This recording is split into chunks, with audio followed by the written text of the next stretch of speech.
So the police came here on the first day, on July 19th, and the OPP came in and asked us that day how long we were going to be here. And so I referred to him that day, and our opinion hasn't changed since that day. Our people have been here for the last 10,000 years. Our people are going to be here for 10,000 more.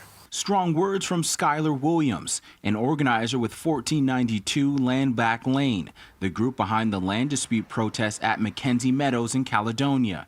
2 injunctions were upheld today after a 2-hour-long hearing by the Ontario Superior Court in Brantford.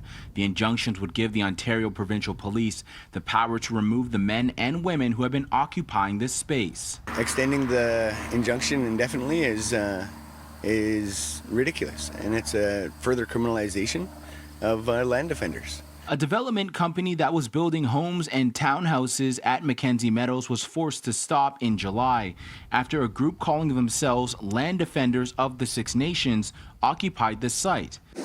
This footage shows Highway 6 and Braemar Avenue blocked by barriers. This was in response to the OPP enforcing the Superior Court injunction earlier this month and ordering the people to leave Mackenzie Meadows' site. Several people were arrested for failing to comply with the injunction. At the hearing today, the lawyer for the OPP said they have been neutral in the situation, but Williams disagrees. There's nothing neutral about dragging Haudenosaunee people off their traditional territory, kicking and screaming, tasering, slamming women into the ground, shooting rubber bullets at people. The issue stems from a decision in 2018 where a former Six Nations elected band council chief made a decision for the land used in the development of Mackenzie Meadows. However, some believe that not everyone who has claim to the land was consulted.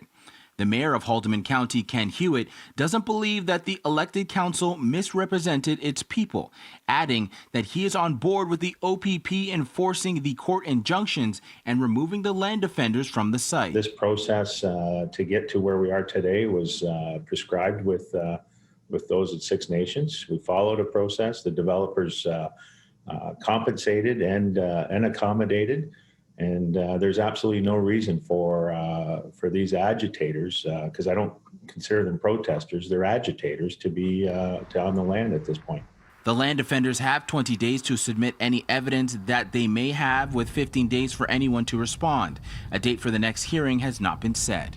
In Caledonia, Brandon Rowe, City News.